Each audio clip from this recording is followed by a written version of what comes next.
आप देख रहे हैं खबरों का सबसे विश्वसनीय और धमाकेदार बुलेटिन न्यूज ब्लास्ट और आपके साथ में विजेंद्र सलूजा। सबसे पहले बात करते हैं आज से शुरू हुए संसद के बजट सत्र की। राष्ट्रपति द्रौपदी मुर्मू का अभिभाषण और इस अभिभाषण में उन्होंने कहा कि आयुष्मान योजना से गरीबों को लाभ मिल रहा है। हर घर जल पहुंचाने के लिए जल जीवन मिशन काम कर रहा है। 3.5 करोड़ गरीबों को पक्के मकान दिए गए। आज ITR बढ़ने के कुछ दिनों में रिफंड मिल जाता है। गरीबों को मुफ्त अनाज देना जारी रहेगा। मुफ्त अनाज योजना पर 3.5 लाख करोड़ रुपए खर्च किए गए। दुनिया में PM अन्न योजना की तारीफ हो रही है। समाज के हर वंचित वर्ग का ध्यान रखा गया। गरीबों को सपने देखने का साहस मिला। 11 करोड़ छोटे किसानों का सरकार ने ध्यान रखा है और 11 करोड़ किसानों को 2.25 लाख करोड़ की मदद अभी तक की गई है। कल आम बजट आने हैं, ऐसे में देश को बहुत सी उम्मीदें हैं। उम्मीद ये भी है कि क्या किसान सम्मान निधि के अंदर बढ़ोतरी होगी, क्या गैस के दामों में कटौती होगी, क्या रोजगार के अवसर बढ़ेंगे, क्या महिला सुरक्षा के लिए कुछ अलग से फंड जारी किया जाएगा, MSME सेक्टर को क्या मिलने वाला है, उद्योग को क्या मिलने वाला है, रक्षा चिकित्सा को क्या मिलने वाला है। सुबह 7 बजे से फर्स्ट इंडिया पर मेगा कवरेज लगातार जारी रहेगी। आप फर्स्ट इंडिया के साथ बने रहिएगा। तो आज से शुरू हुआ संसद का बजट सत्र। राष्ट्रपति द्रौपदी मुर्मू का अभिभाषण, जिसमें कहा गया कि देश भर में 400 से ज्यादा एकलव्य स्कूल बने हैं। एकलव्य स्कूल से आदिवासियों को लाभ मिला है। MSP में बढ़ोतरी से किसानों को लाभ मिला है। 500 ब्लॉक्स को विकसित करने का काम लगातार जारी है। वंचित गांवों को विकसित किया जा रहा है। कई पिछड़े जिले विकास की राह पर आगे बढ़ रहे हैं। किसान क्रेडिट कार्ड से किसानों को लाभ मिला है। सीमावर्ती गांवों तक बेहतर सुविधाएं पहुंच रही हैं। नक्सली हिंसा कुछ जिलों तक ही सीमित रह गई। महिला सशक्तिकरण सरकार की बड़ी उपलब्धि है। सुकन्या योजना से बेटियों को फायदा मिल रहा है और पुरुषों के मुकाबले महिलाओं की संख्या बढ़ी है। तो संसद में आज से शुरू हुआ बजट सत्र। प्रधानमंत्री मोदी ने आज संसद सत्र में हिस्सा लिया और कहा कि राष्ट्रपति का अभिभाषण देश के लिए गौरव का पल है। आज नारी सम्मान का अवसर है। आज आदिवासी परंपरा के सम्मान का अवसर है। भारत के बजट पर पूरी दुनिया की नजर टिकी है। पूरा विश्व एक आशा की उम्मीद के साथ, किरण के साथ देख रहा है। अर्थव्यवस्था पर सकारात्मक संदेश जाएगा। NDA सरकार का मकसद सबसे पहले देश, भारत के लोगों की उम्मीदों को पूरा करेगा बजट। उम्मीद है कि विपक्ष पूरी तैयारी के साथ सदन में आएगा। जब पार्लियामेंट की कमेटी में मिलेंगे मोटे अनाज के व्यंजन।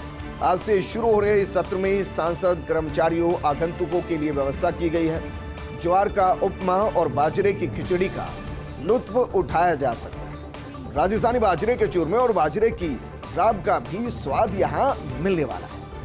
कंगनी के लड्डू और रागी मटर का शोरबा भी मेन्यू के अंदर शामिल किया गया है। सांभर के साथ रागी, रवा इडली और शाही बाजरे की टिक्की का चटकारा उड़ाया जा सकता है। संयुक्त राष्ट्र ने 2023 को घोषित किया है मोटे अनाज का साल।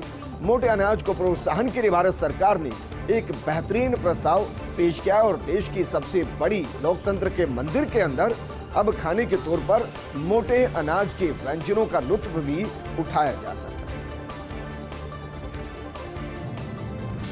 चुनावी रणनीतिकार प्रशांत किशोर ने उठाई मांग। बिहार में तत्काल शराबबंदी हटाने की मांग की गई। इन दिनों जन सुराज यात्रा निकाल रहे हैं प्रशांत किशोर। सोमवार को गोपालगंज में कहा, हटनी चाहिए शराबबंदी। गांधी जी ने कभी नहीं की शराबबंदी की बात। समाज को शराब के खिलाफ जागरूक करते थे गांधी जी। जरूरत यह नहीं कि शराबबंदी की जाए, जरूरत इस बात की है कि शराब के खिलाफ लोगों को जागरूक किया जाए। आसाराम को यौन उत्पीड़न केस में आजीवन कारावास की सजा मिली है। गांधीनगर के सत्र न्यायालय ने सुनाया फैसला। कोर्ट ने सोमवार को सुनवाई पूरी कर फैसले को सुरक्षित रखा था। अभियोजन पक्ष ने अपनी दलीलों में की थी उम्र कैद देने की मांग। फिलहाल जोधपुर की सेंट्रल जेल में बंद है दोषी आसाराम। नाबालिग लड़के से दुष्कर्म मामले में उम्र कैद की सजा काट रहा है। गांधीनगर कोर्ट ने साल 2013 में ठहराया था आसाराम को दोषी। 2001 से 2006 के बीच महिला शिक्षा के साथ कई बार दुष्कर्म किया था। अहमदाबाद की मोटेरा स्थित आश्रम में रहने के दौरान दुष्कर्म किया गया। और अब बात करते हैं इंडियन एक्सप्रेस में केसी वेणुगोपाल के इंटरव्यू की। भारत जोड़ो यात्रा के बाद शुरू होगा यात्रा का दूसरा चरण। राहुल के साथ इस साल फील्ड में ही रहेगी कांग्रेस। कश्मीर के लोगों का समर्थन, यात्रा में दिखा भारी उत्साह। अब मैं कर सकता हूं यात्रा का लक्ष्य पूरा होने का दावा।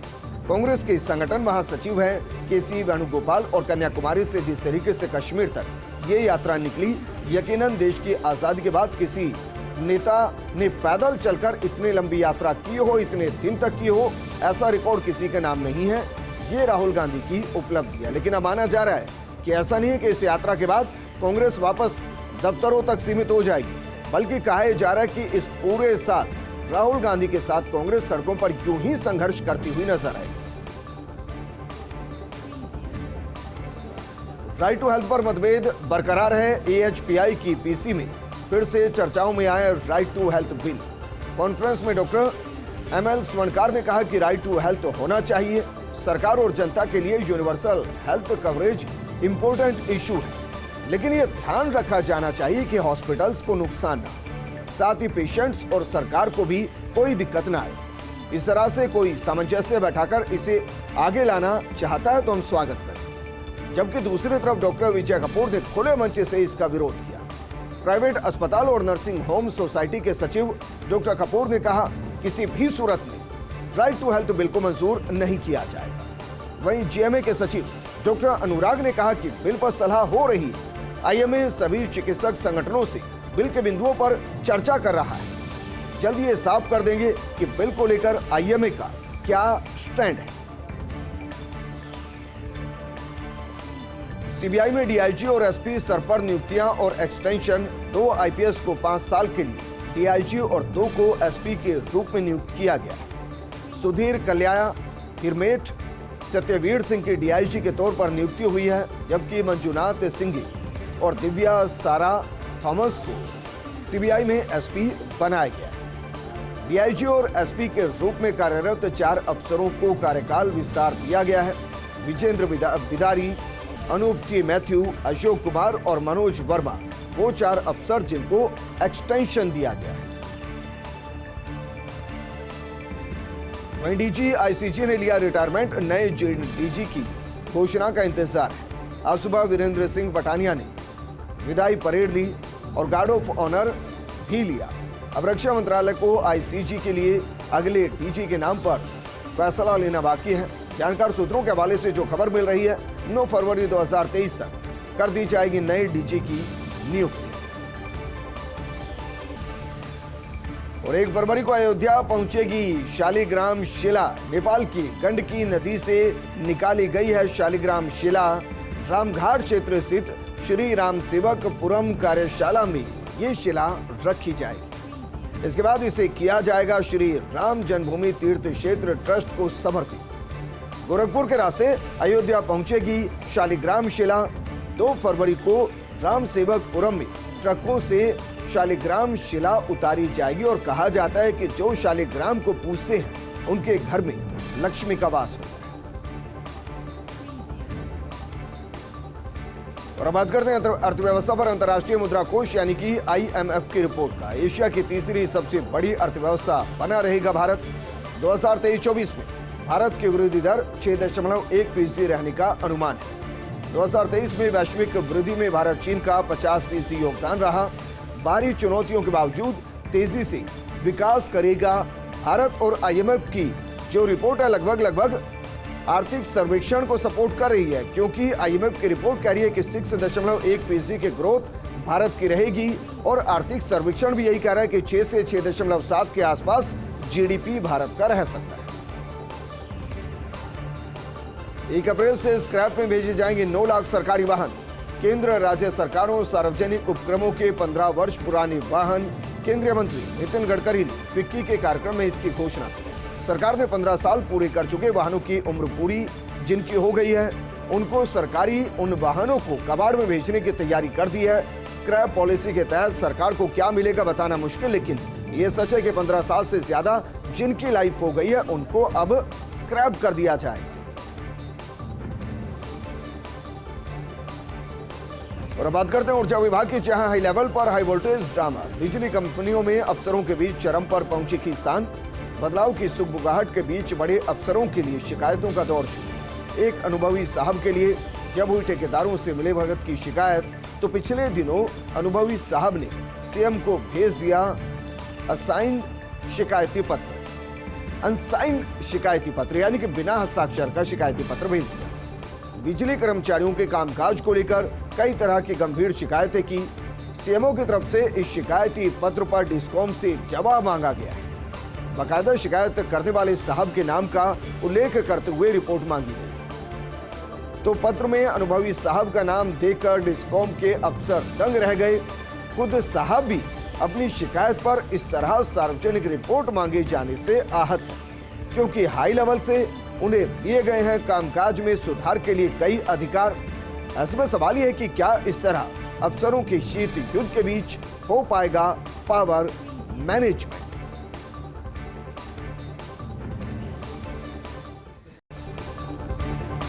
देखिए, बाद आपका स्वागत और बात करते हैं विश्व विख्यात मरु महोत्सव 2023। परमाणु नगरी पोखरण से 2 फरवरी को होगा आगाज।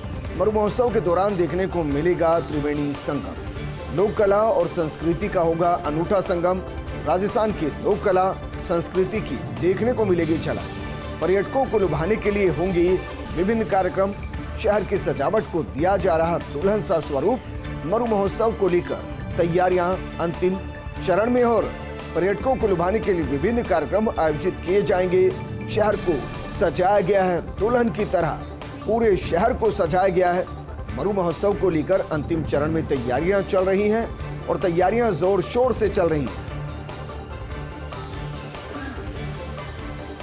प्रधानमंत्री नरेंद्र मोदी 12 फरवरी को आएंगे Rajasthan. Delhi Mumbai express way highway उद्घाटन की तिथि में बदलाव किया गया है। अब 4 फरवरी स्थान पर 12 फरवरी को आयोजन होगा। प्रधानमंत्री नरेंद्र मोदी इस एक्सप्रेस हाईवे का उद्घाटन करेंगे। दौसा के नांगल प्यारी वास में उद्घाटन होना प्रस्तावित है। केंद्रीय मंत्री नितिन गडकरी भी इस दौरान मौजूद रहेंगे। सांसद किरोड़ी लाल मीणा और अन्य नेता तैयारियों में जुटे हुए।